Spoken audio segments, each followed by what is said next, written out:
तो ये क्वेश्चन है आपके सामने, which of the following have all the bond length, which of the following molecule have all the bond length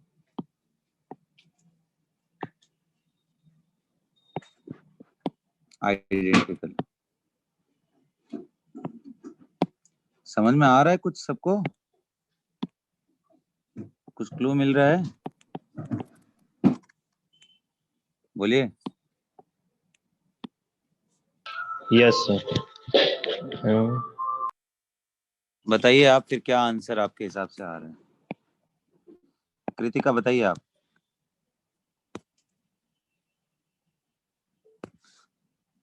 Can you hear me? Yes, sir. So tell me the answer.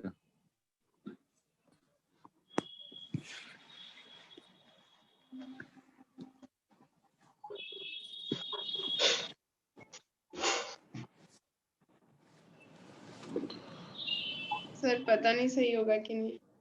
कोई बात नहीं बेटा, आप attempt लिए हो ना, that is more important then कि correct है या नहीं। आपने सोचा ना, कई सारे लोग तो सोचते भी नहीं है। तो आप बताइए जो भी आपने सोचा है, बोलिए। सर ये SF6 और PCl5 और SF4 और IF7 ये सब का सेम लग रहा है। अच्छा, ये सब का IF7 ये सब का सेम लग रहा है, तो किसका अलग लग रहा है आपको? बोलिए।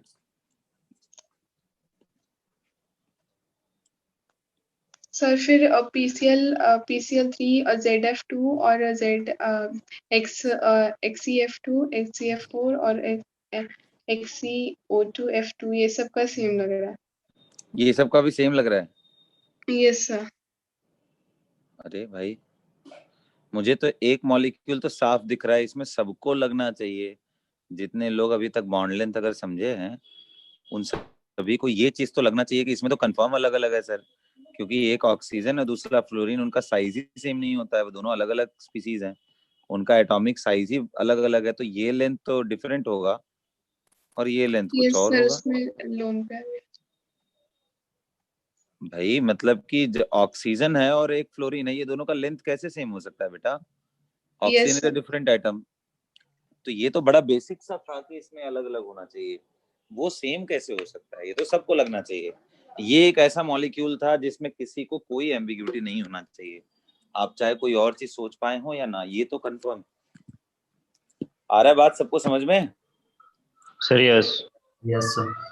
तो देखो मेन इसमें कंसेप्ट क्या था मैं बता रहा हूँ। देखो कुछ चीजें तो आप फटाफट बता सकते हो, जैसे सर आई तो कंफर्म होगा, आइडेंटिकल बॉन्ड लेंथ में आई नहीं हो सकता है, मतलब राइट, आई तो आइडेंटिकल नहीं रख सकता है।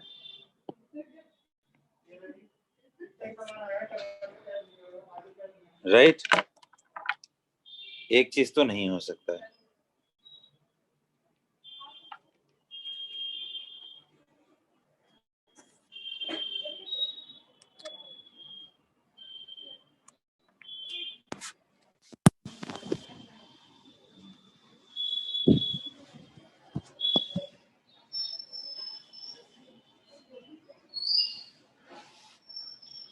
ठीक है बच्चों,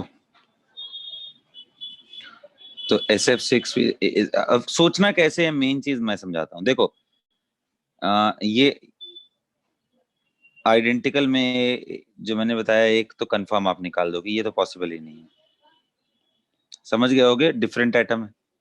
अब सोचेंगे कैसे? तो देखो सोचना ये है कि सारे बॉन्ड तो साइड वाले एक ही जैसे है ना, सल्फर फ्लोरीन ही तो है, यहाँ फॉस्फोरस क्लोरीन ही तो है, यहाँ सल्फर फ्लोरीन ही तो है, यहाँ आयोडीन फ्लोरीन ही तो है।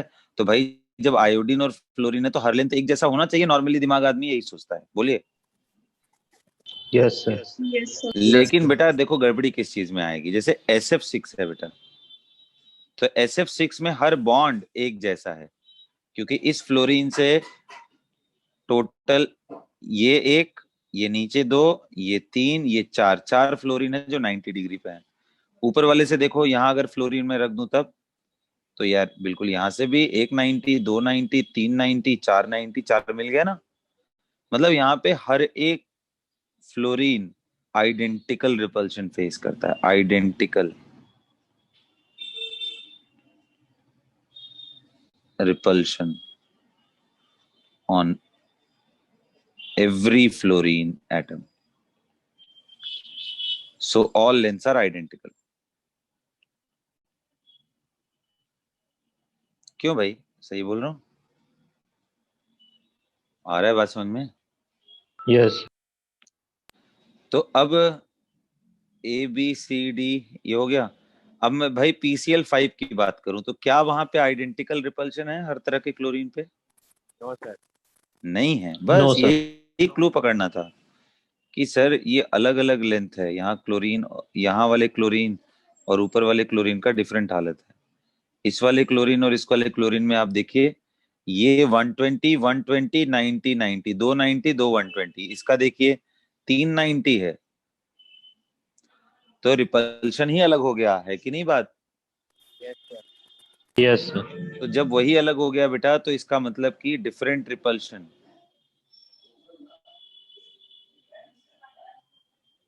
So different length, atom same होने के बावजूद डिफरेंट लेंथ होता है।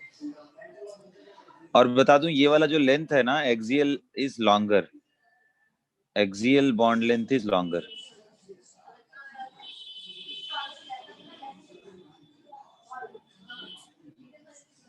क्योंकि आप सोचो, एक्सियल पे रिपल्शन ज्यादा लग रहा है, तो इसलिए जब इसको हीट करते हैं PCl5 को, तो ये टूट जाता है, ये ब्रेक कर जाता है। ये बड़ा है ना तो कमजोर है भाई। जो जो बड़ा होगा वो कमजोर भी तो होगा, लेंथ लॉन्गर हो गया तो वीकर भी तो होगा बेटा। Yes sir. बोलिए बच्चों। यस सर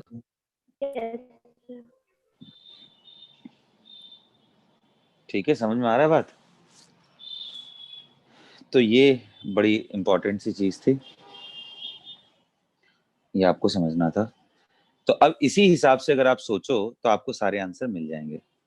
आइडेंटिकल में ये आएगा, ये नहीं आएगा। आप SF4 देख लीजिए फटाफट। अलग होगा। सल अलग होगा ना, क्योंकि स्टेरिक नंबर 5 है। उम्मीद है कि बच्चों अब आप पेयर पे आ फटाफट जाएगा। समझ जाते हैं, समझ जाते हो ना बच्चों आप लोग? यस। यस ठीक है, तो आप देखिए ये अलग है, अगेन लोन डिफरेंट। पेयर का इफेक्ट होता है। लोन पेयर का इफेक्ट तब होता है जब जैसे यहाँ रिपल्सन अलग दे रहा है, यहाँ रिपल्सन अलग दे रहा है, तो इसका भी इफेक्ट होगा। देखो मेरे कहने का मतलब, आइडेंटिकल रिपल्शन अगर है तो लेंथ एक जैसा होगा। रिपल्शन अलग अलग एटम के लिए अलग है तो अलग अलग होगा। जैसे इस लोन पेयर का प्रभाव ऊपर वाले पे और इधर वाले पे अलग अलग पड़ रहा है ना, तो अलग अलग होगा, जाहिर सी बात है। और वैसे भी अगर लोन पेयर नहीं भी रहता तो भी अलग अलग होगा, क्योंकि बॉन्ड का जो एडजेसेंट एंगल है वही अलग अलग है। सो डिफरेंट लेंथ, समझ में आया? तो बच्चों ये भी हमारा नहीं हो सकता है। IF7 तो आप समझते हो, पेंटागोनल बाई पिरामिडल, बोलिए। यस। तो वहां भी देखो आप, रिपल्शन अलग अलग होगा, इसका एच होगा। तो ये भी बिल्कुल भी नहीं है। ठीक है, उसके अलावा SO2 में, SO2 बताइए, सोचिए जल्दी नहीं जल्दी। होगा। सारे लेंथ एक जैसे होंगे, क्योंकि ये लोन पेयर जितना इसको रिपेल करेगा उतना ही इसको रिपेल करेगा, और ये जितना इसको रिपेल करेगा उतना इसको। तो जाहिर सी बात है कि भाई दोनों ही बराबर लेंथ के हैं, all the lengths are identical. Sir हमको इसमें ये बताना था कि एक एटम के अंदर सारी बॉन्ड लेंथ का इक्वल। हाँ बेटा, तो सारी तो बॉन्ड तो यही है ना, जब बॉन्ड यही है बना दिए दोनों, किस ये लोन पेयर कोई बॉन्ड थोड़ी ना होता है। लोन पेयर सर कोई मुझे बॉन्ड लगा है कि क्या? वो मतलब मॉलिक्यूल के पेयर बना दिए। नहीं, ऐसा पेयर कोई भी नहीं बनाना था। मैंने बोला था कि इसमें आपको ये बताना था, which of the following molecule have all the bond lengths identical. ठीक है, अब आप कॉमन सेंस लगाओ यार, SF6 और PCl5 का बॉन्ड लेंथ बराबर कैसे हो सकता है? यार यहाँ सल्फर फ्लोरीन है, यहाँ आइटम ही बदल दिया आपने, लेंथ कैसे बराबर हो जाएगा? आ रही बात समझ में सबको? Yes Yes, sir. ठीक है।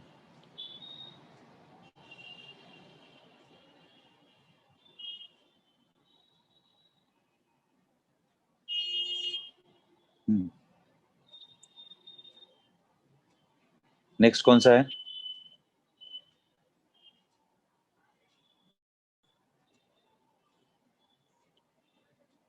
PCl3. PCl3। Sir, yes.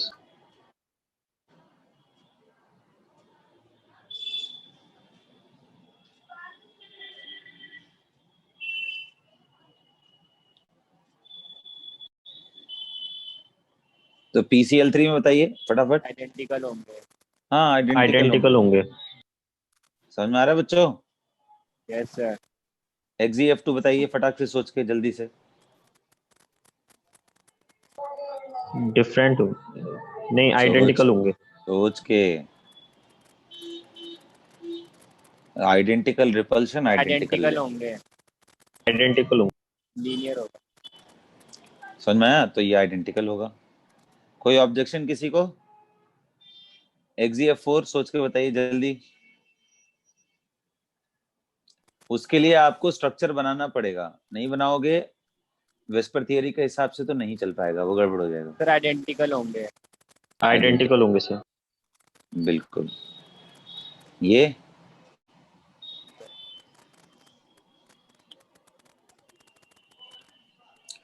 तो जो लोग ऐसा बनाते हैं वो आइडेंटिकल होंगे गड़बड़ कर सर ये देते भी। हैं। देखो कुछ लोग ऐसा बना देते हैं स्ट्रक्चर, और यहीं अगर आपका दिमाग रुक गया, आपने कुछ और नहीं सोचा, तो आप क्या बोलोगे, सर यहाँ डबल बॉन्ड है, यहाँ सिंगल बॉन्ड, तो ये लेंथ छोटा और ये लेंथ बड़ा होगा, सेम नहीं हो सकते। क्या आर्गुमेंट है आपका कि सेम क्यों होगा ये? सर वो रिजोनेंस स्ट्रक्चर बन। बिल्कुल, रेजोनेंस होने से सर वो पूरी पूरी चीजें ऐसी हमें दिखाई देंगी एक्चुअल में। मतलब एक्चुअली हाइब्रिड स्ट्रक्चर बोलो, this is not the true structure, यही है ना बात, है ना? तो ये भी आइडेंटिकल होगा। समझ में आया बच्चों बात? बोलिए। Yes sir. Yes, आप sir. करके देखना, ये भी होगा ये भी होगा, करके देख लेना। तो ये है सेट ऑफ मॉलिक्यूल्स, ऐसे सोचना था। ये बड़ा इंपॉर्टेंट क्वेश्चन है, एकदम बढ़िया से दिमाग में रहे, क्योंकि यहाँ पे सारे ये तो नेचुरली था कि अलग एटम अलग लेंथ, अच्छे से एक्सप्लेन करके लिख लेना सब लोग, ठीक?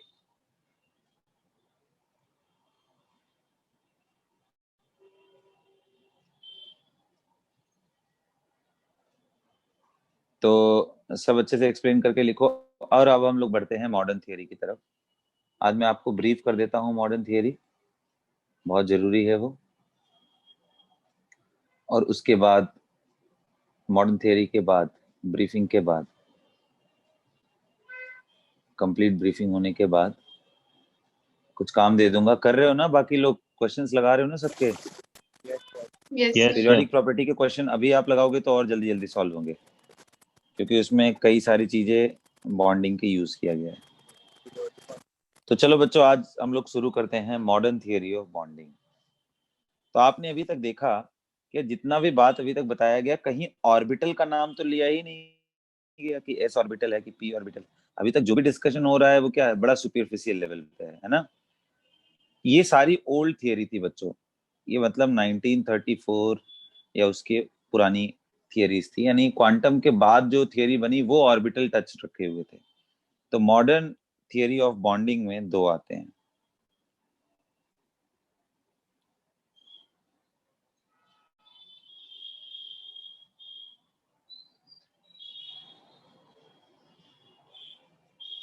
राइट, उसमें कौन कौन आता है बेटा?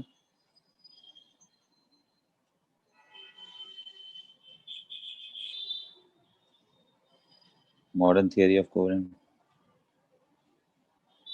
तो बड़े पॉपुलर नाम हैं।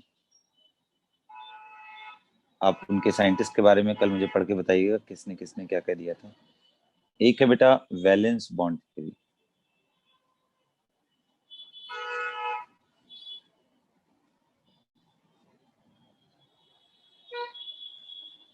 जिसको शॉर्ट में हम वीबीटी बोलते हैं। राइट। और दूसरा है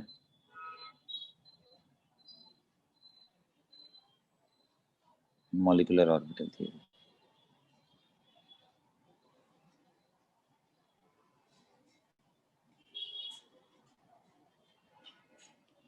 ठीक है, दोनों के अपने हाइपोथेसिस हैं, दोनों की अपने वे ऑफ रिप्रेजेंटेशन है कि कोवलेंट बॉन्ड कैसे बनता है। और इसी वैलेंस बॉन्ड थियरी का में कुछ परेशानी आई, जिसके बाद इसको फर्दर एक्सटेंड किया गया, जिसको हम हाइब्रिडाइजेशन के नाम से भी जानते हैं। तो वो इसी का पार्ट है, हमारा वीबीटी के ही अंदर आएगा। तो क्या है भाई ये मॉडर्न थियरी का नाम इसको क्यों है? इसलिए है क्योंकि this gives a touch of orbital. Modern theory इसलिए बोलते हैं क्योंकि ये ऑर्बिटल को कंसीडर करता है, right. Modern theory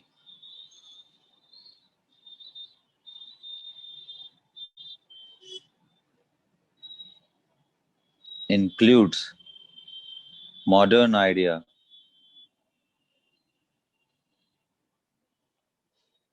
of atoms. That is, it includes the idea of बोलिए atomic orbitals.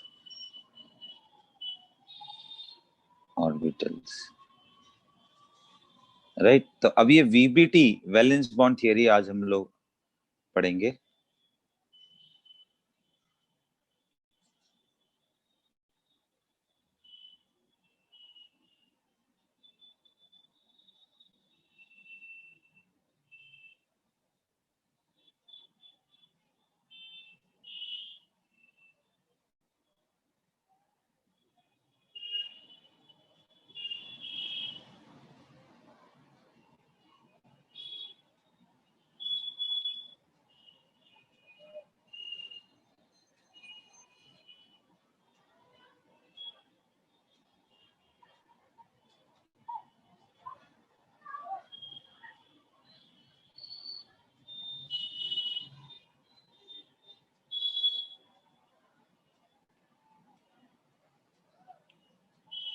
Valence bond theory क्या है बच्चों, ये क्या बोलता है, इनके हिसाब से कोवेलेंट बॉन्ड कैसे बनता है, ठीक है।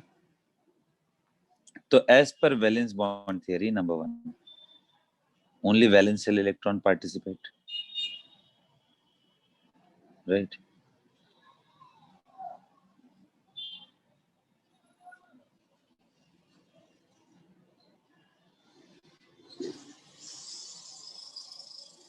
बच्चों आवाज आ रहा है?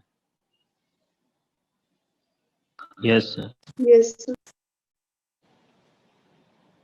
अब भाई वैलेंस इलेक्ट्रॉन पार्टिसिपेट क्यों किए, तो पर्पस क्या है बॉन्डिंग का, कैसे होगा, इसमें ऑर्बिटल कहाँ है? तो एक्चुअल में only valence shell electron participate in bonding के जगह पे अगर मैं ये लिखूं, orbital having orbitals of the valence shell you know are responsible for the bonding. तो क्या होता है एक्चुअल में, बॉन्डिंग क्या है? तो as per valence bond theory, a covalent bond is form by the overlap of the atomic orbitals. As per VBT, right, a covalent bond is formed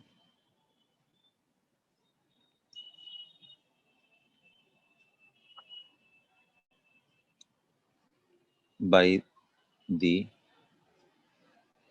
overlap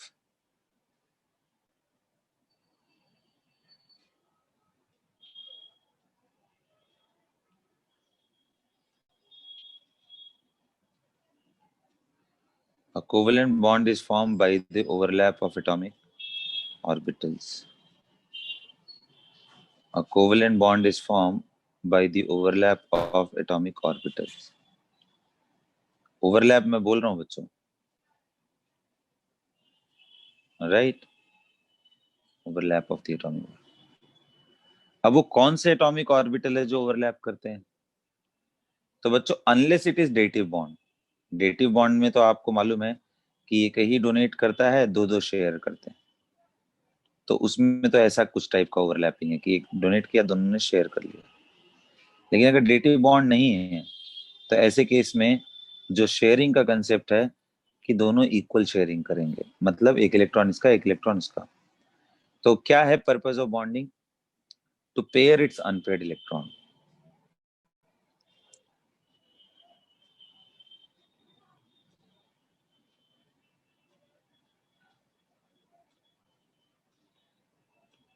To pair the unpaired electron through overlap.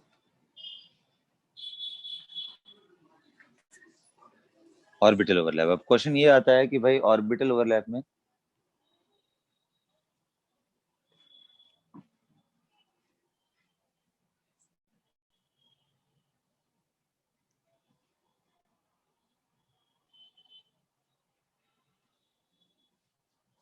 तो अगर इस orbital overlap में अगर पूछा जाए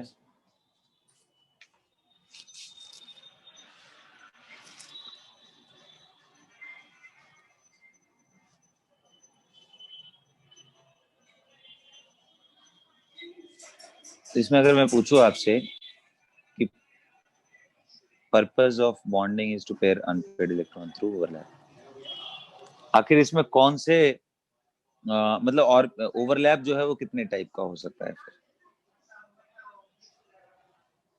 कितने type का overlap है? तो आखिर वो ओवरलैप कितने टाइप का हो सकता है? तो there are two possible overlap. बच्चों आवाज आ रही है आपको? Yes sir. Yes, sir.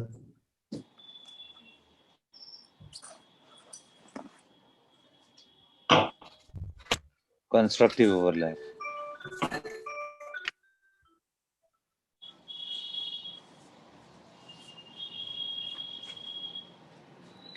कौन सा है? पहला है along internuclear axis।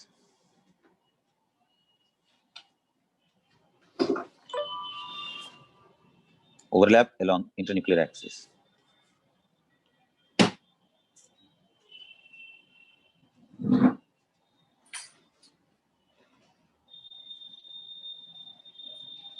is termed as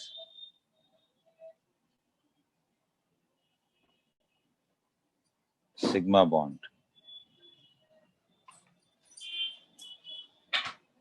B क्या है? overlap along perpendicular to internuclear axis।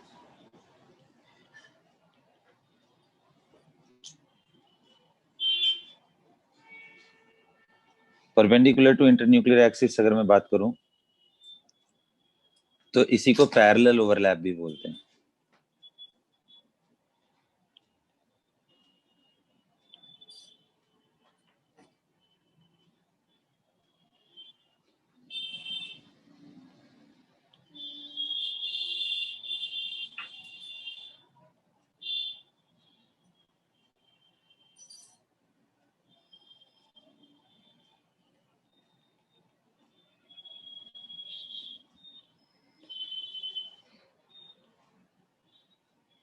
Overlap perpendicular to the internuclear axis और पैरेलल टू इंटरन्यूक्लियर एक्सिस, है ना? तो ये कैसा है तो मैं दिखा दे रहा हूं, देखो।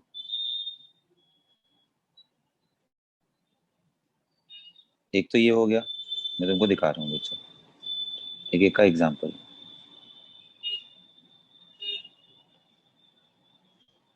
तो आज सिग्मा के पहले एग्जांपल देख लेते हैं। जैसे बच्चों एस और एस का ओवरलैप,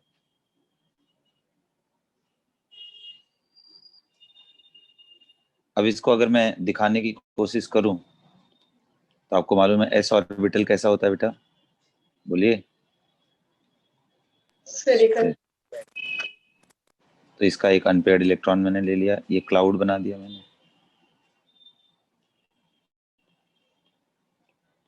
और एक और ले लिया जिसके पास अनपेयर्ड इलेक्ट्रॉन है, उसको मैं थोड़ा इधर दिखा दे रहा हूँ। अब मैं क्या कर रहा हूँ बेटा, ये जो न्यूक्लियस है, ये जो डॉट डॉट है उसका न्यूक्लियस है ना, ये न्यूक्लियस और न्यूक्लियस को जो मिलाने वाली लाइन है उसको बोलेंगे हम इंटरन्यूक्लियर एक्सिस। यही है हमारा इंटरन्यूक्लियर एक्सिस।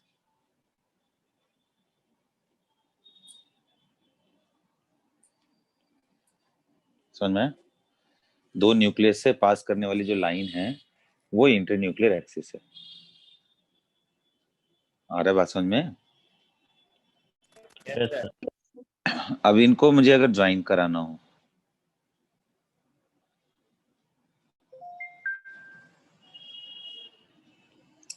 तो मैं क्या बोलूंगा भाई?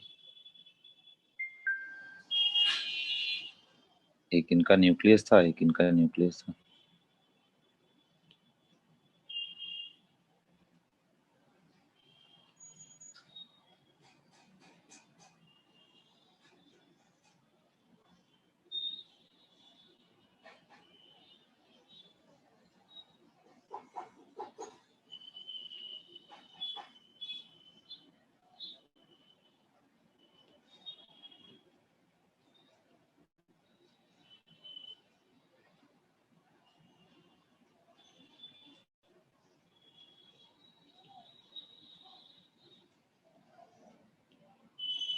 आ रहा है बात समझ में? तो ये हो गया बेटा, ये जो ओवरलैप हुआ है, ये जो आपके सामने ओवरलैप दिखाई दे रहा है, ये जो कॉमन रीजन, छोटा ही दिख रहा है, मैं थोड़ा और इनलार्ज करके दिखाता हूँ। ये रीजन की मैं बात कर रहा हूँ, जहाँ पे दोनों अपना कॉमन स्पेस शेयर कर रहे हैं। तो अब देखो ये दोनों जो ओवरलैप्ड रीजन है, इसमें तो जो पड़े हुए इलेक्ट्रॉन है वो तो इधर के भी हैं और इधर के भी हो गए ना, तो इसलिए बोलते हैं shared electron belong to both the atom. समझ में आया? तो Yes, sir. ये जो बॉन्ड बना है इसको बोलते हैं SS, sigma bond form by SS overlap. ये सिग्मा है।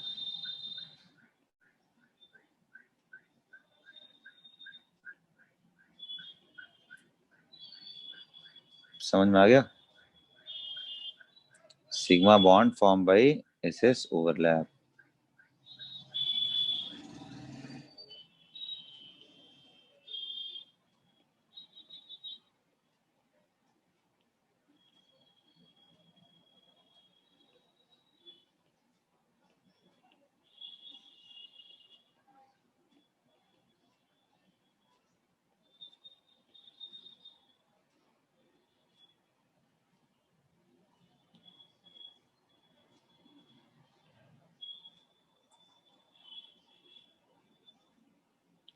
दूसरा है बेटा overlap perpendicular to internuclear axis और parallel to internuclear, sorry parallel ये वर्ड ठीक नहीं है, पैरेलल ओवरलैप बोलो।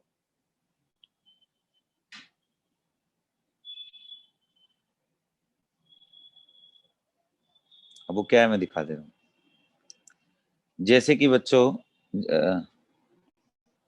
एक एग्जांपल इसका लेने के बाद फिर और भी कुछ कुछ मैं सिग्मा का आपको दिखाता हूँ, फिर हम लोग सीख जाएंगे। तो आपको मालूम है बेटा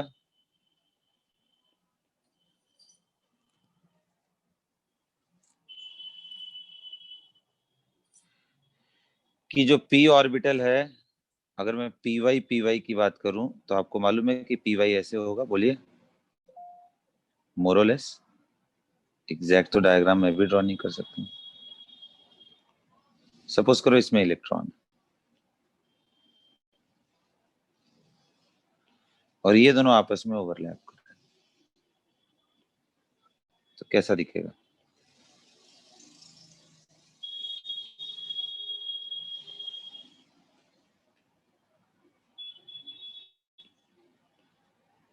ऐसे ही दिखेगा।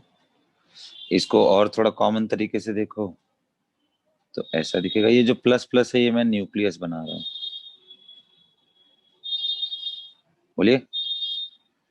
एक चीज और समझ लो, याद होगा आपको कि एंगुलर नोड की वजह से यहाँ फेज आता था।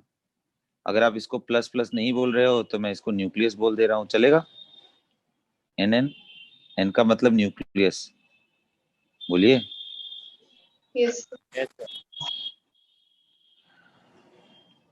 तो बच्चों ये जो ओवरलैप है परपेंडिकुलर टू इंटरन्यूक्लियर एक्सिस, ये सेम फेज अगर है तभी होता है बेटा, मतलब ऊपर का फेज क्यों, क्योंकि देखो जो सेम फेज, मतलब अगर सोचो कि एक ऊपर जाने की टेंडेंसी रखे ऐसा, और इसी में एग्जैक्टली ऐसा वाला हम जोड़ दें, तभी ना दोनों जोड़ करके और बड़ा बनाएंगे, अच्छे से जुड़ेंगे। अब पता चला एक ऊपर जाने की टेंडेंसी रखा और मैं नीचे जाने वाला टेंडेंसी वाला जोड़ दूं उसमें, तो क्या होगा, ये ऊपर जैसे जैसे जा रहा है ये नीचे, दोनों जुड़ करके फ्लैट हो जाएंगे ना पूरा। Yes, sir.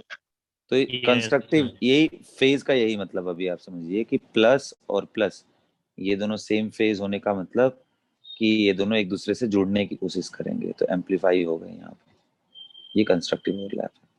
तो ऊपर पॉजिटिव और निगेटिव। इसका सबसे अच्छा पहचान क्या है कि अगर आप इंटरन्यूक्लियर एक्सिस ऐसे ड्रॉ करो, इंटरन्यूक्लियर एक्सिस तो यही है ना बेटा, बोलिए। Yes, sir. तो आप देखो overlap perpendicular to internuclear axis हो रहा है, तो ऐसे ओवरलैप को हम पाई बोलते हैं, तो इस इंटरन्यू पाई बॉन्ड बोलते हैं, form by, right, overlap of P Y and P Y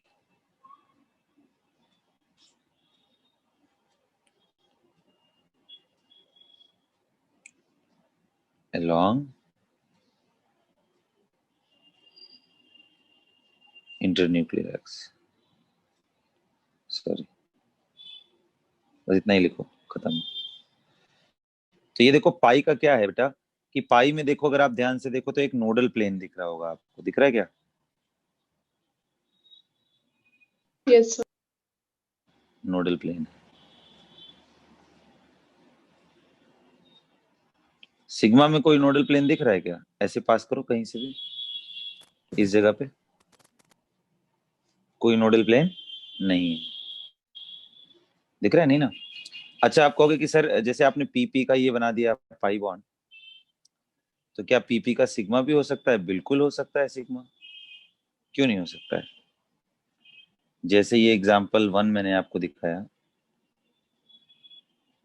ऐसे एग्जाम्पल 2 भी मैं दिखा सकता हूँ। अब देखो कि यहाँ पे मैंने न्यूक्लियस रख लिया है, ये ऑर्बिटल हो गया लोब का, तो यहाँ प्लस यहाँ माइनस, प्लस माइनस का मतलब बेटा चार्ज है या फेज है वो, Phase. Yes, sir. तो आप देखो यहाँ पे अगर मैं प्लस का साइन मार दूं, ये प्लस है और ये माइनस, यहाँ प्लस है और ये माइनस, तो अब अगर मैं इनको दिखाऊं कि बॉन्ड कैसे बनेगा,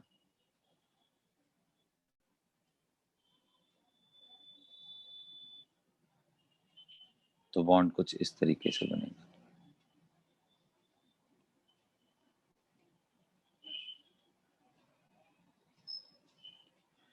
ये बनता है बेटा, ये है ओवरलैप।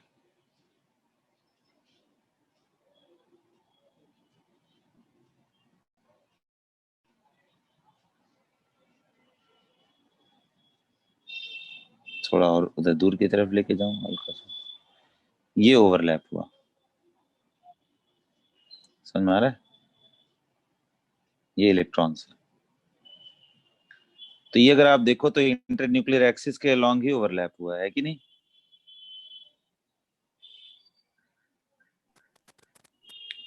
बोलिए बच्चों। Yes, sir. Yes, sir.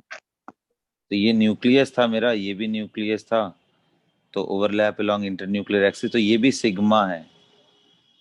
कौन सा बॉन्ड है ये, सिग्मा, कौन सा, सिग्मा बॉन्ड, फिर से form by the overlap of P x and P x orbital along internuclear axis, right, बोलिए बच्चों।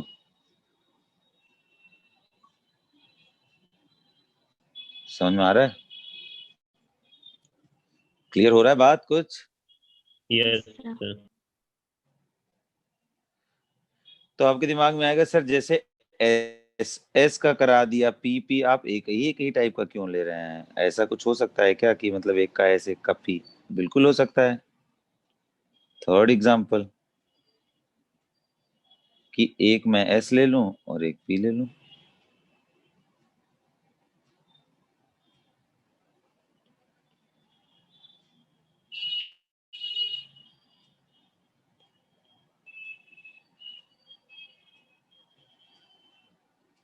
एक मैं एस ले लूं और एक का पी ले लूं।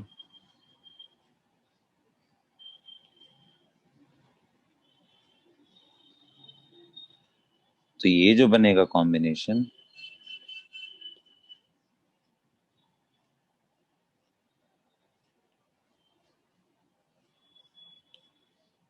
ये जो ओवरलैप होने वाला है,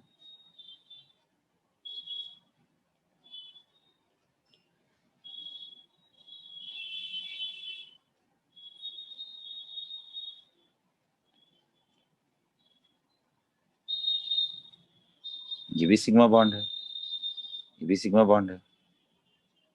sigma bond form by SP overlap. SP overlap, समझ में आ रहा है बात? क्लियर हो रहा है कुछ? Yes sir. तो एस एस पी पी, तो ऐसे ही आप कहोगे सर पाई बॉन्ड, क्या दो एस ऑर्बिटल के बीच में कभी भी पाई बॉन्ड बन सकता है बच्चों? कैसे भी ओवरलैप करा लो, क्या बनेगा कभी भी? कभी नो नहीं बन सर। सकता है। तो पी पी से बन सकता है। पी के अलावा और कोई ऑर्बिटल बच गया? हाँ सर, डी बच गया ना। तो क्या डी ऑर्बिटल से पाई बॉन्ड बन सकता है? हाँ बेटा, बिल्कुल बन सकता है। ठीक है। डी से सिग्मा बन।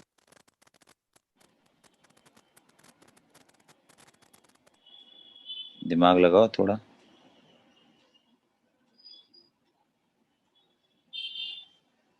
इसको बोलते हैं पाई बॉन्ड। तो पी और डी का भी पाई बॉन्ड बन सकता है, कि एक ऑर्बिटल पी का ले लिए और एक ऑर्बिटल में डी का ले ले।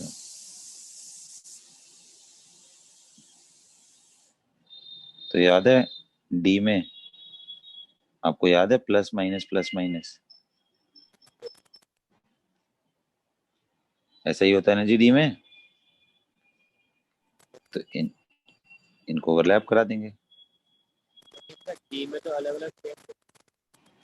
हाँ बेटा, डीजेड की मैं बात नहीं कर रहा हूँ, जब भी मैं बात कर रहा हूँ तो बाय डिफॉल्ट है अदर ऑर्बिटल्स का। तो हमें ये ध्यान रखना पड़ेगा कि ये कौन है। जैसे अगर ये पी वाई है तो ये डी एक्स वाई होना चाहिए। तो ये मैं डी एक्स वाई ले ले रहा हूँ, तभी बनेगा। तो अब कर दे रहा हूँ। जेड में बन जाएगा। क्या बेटा? क्या देखो, ओरिएंटेशन वैसा रहना चाहिए तभी बनेगा, नहीं तो नहीं बनेगा।